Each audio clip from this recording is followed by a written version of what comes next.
that the state police will keep me and my family safe. And that's just how I try and go about my work and my business every day. I've got a lot of work to do for 13 million people. I'm honored to do this work, and I'm not going to be captive to fear, and I'm not going to be captive to worry, and I'm not going to think through those scenarios that others might be contemplating to do us harm. I'm just going to go about my work every single day. No matter what. Cody Balmer's family tried getting him help in the days leading up to the arson, and they said that they couldn't get help. Police also confirmed that he didn't meet the threshold. Do you think anything needs to change in how mental health calls are handled? I don't know about the specifics regarding him. I think that's more of a question for the prosecutors. Governor, however security might change, if it changes at all, my question to you is, do you still want that governor's residence to be a place where the public can visit, where events can be held? Is it, some people are wondering if things are going to change to the point where people won't be there anymore. Tom, it is critically important to me that the residence be a place that is comfortable and safe for me and my family, for our staff, and for visitors all across Pennsylvania who come there. We're going to continue to have the house open to celebrate Halloween and Christmas and many other things. We're going to continue to have a lecture series quarterly, as Lori and I began a couple years ago. We're going to continue to welcome lawmakers and guests, and we're going to try and do that very, very quickly. One of the things I said to Secretary McNeil that next day was that it was important to not only get the place cleaned up and repaired quickly, it was important to me to get people back into the residence quickly, to get visitors to come back, and to make sure that the building continues to be a place where people from all different walks of life are comfortable gathering. As it stands today, do you know when that might happen? I'll get both. Okay. As it stands today, do you know about when that might happen? I think Secretary McNeil is working very, very quickly, and he'll be happy to give you an update on that. Manuel can arrange for him to walk through with all of you the timeline for that, but it's moving quickly. And did you all lose any family possessions in this fire, by the way? I don't know. We had several. That's a good question, Mark. We did have several religious items that we were using for our Seder that were from our personal collection. I know a lot was damaged there. I don't know specifically what, and I don't know if our Seder plates or any of our other materials were damaged, melted, destroyed in the fire. Can let you know that. They were in that room. They were. We were using them during our Seder. So we brought Seder plates and other ritual items from our home, from our personal home there, to celebrate with family and the community that we had invited to the Seder there that evening. I think Ford had a question. It's similar to what Mark was asking. First of all, we're glad you're here having the press conference. We appreciate the one right after the incident. Thank you. The room where the fires occurred, there's heavy damage inside. I've been told were some valuable artifacts from elsewhere in the state, artwork, what have you. Yeah. Was there a fire suppression system in any part of the mansion, and what things were lost in that room that you know about? Yeah, I think, I'm trying to very forthrightly answer all of your questions. I don't have an inventory of specifically what was lost. That's why I struggled to answer Mark's question. We are happy to provide that to you.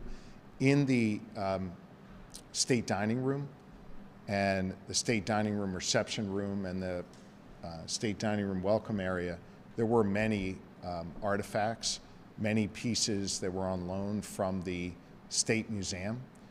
I don't know what's been destroyed. That next morning, Secretary McNeil arranged to have the head of the Pennsylvania Historical Museum Commission to the residence to do that assessment and to make sure that any items that could be salvaged would be. And we're happy to give you a full accounting of that, Ford.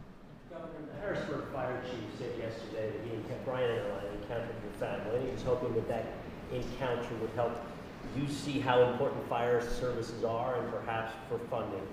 If not that, did this very personal experience that happened to you, is that going to change any of your policies or something you saw that, wow, maybe I need to focus on that? Or has that changed your views in any way? If you go back and, well, first off, let me take a step back. I want to answer your question sort of sequentially.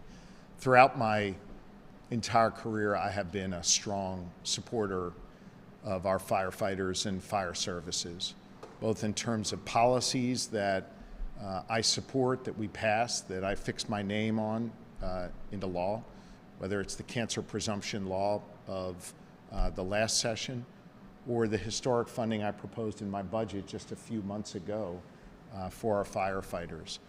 So I've always been a strong supporter of our firefighters and will continue to be. So my policy views will not change. I will share with you that in one of the many conversations Lori and the kids and I had that next morning, the kids actually said, we really want to do something for those firefighters who came on the scene, and they were there quickly. And my kids all interacted with them that night when we were standing outside as they were putting out the fire. And right around that time, a good friend, Chef Robert Irvine, who does extraordinary work for first responders and veterans all across the globe, reached out and said, hey, if there's anything we can do to help, let me know.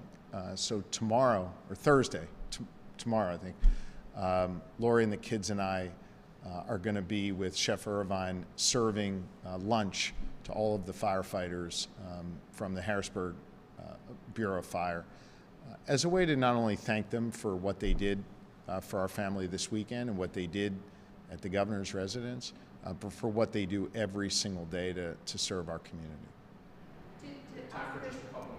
To ask directly, you've talked about it, but to ask directly, do you believe that you were targeted because of your faith? I think that's a question for the prosecutors to determine what the mens rea, what the motivation was for this crime. It's not for me to answer. And have you asked internally? Like how this could happen? Have you asked PSP and? We're having a lot of conversations with PSP, and they are doing a number of things. Number one, having an independent review of all security measures. Number two, taking concrete steps to improve our security measures.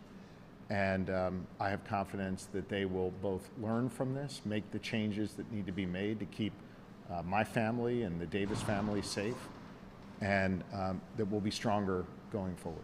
Ryan, if you had an opportunity to speak to the suspect, what would you say?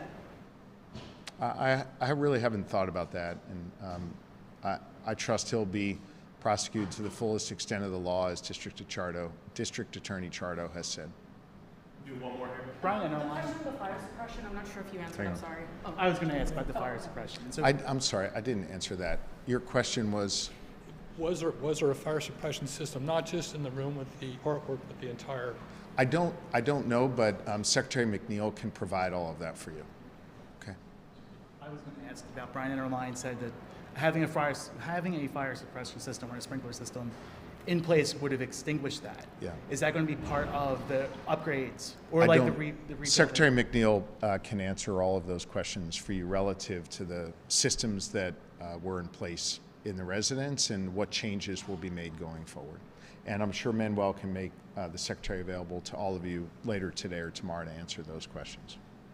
Governor, discussing this with your children, was there a particular question that you found most challenging to answer? You know, obviously I want to keep the specifics of my conversations with my children private, but I think just in general it's very hard as a parent to answer to children like, why does this kind of stuff happen in life? Forget targeting me or my family or the governor's residence, but why are there people out there that want to do harm to others? Those are hard questions to answer for kids. And I don't proclaim to have a monopoly on good answers. I'm sure there are other parents out there who could do a much better job of explaining that to their kids. I think the most important thing I can do for my kids right now is to answer the specifics that I know so that they have the information they need, and to just hug them a lot, kiss them a lot, and let them know that they're safe and that they're going to be okay. And to just get them back into their normal routine as much as possible. Did you hear from President Trump at all after this? I haven't, no. Police said that Bulmer had, that he said on his 911 call that he will not take part in your plans for what you want to do to the Palestinian people. What do you make of that? What does that mean? I don't know. I think that's a question for prosecutors to determine what he meant by that, and to prosecute him to the fullest extent of the law. Thank you, guys. Okay. Hey, I just want to say to all of you who are there Sunday and today, I know we interact with one another very regularly, always trying to answer your questions. I want to say thank you for the personal sentiments that you've shared with me and my family. I appreciate that, and I appreciate the sensitivity within which you ask the questions and you all go about doing your jobs every day. So thank you. Okay. See y'all later.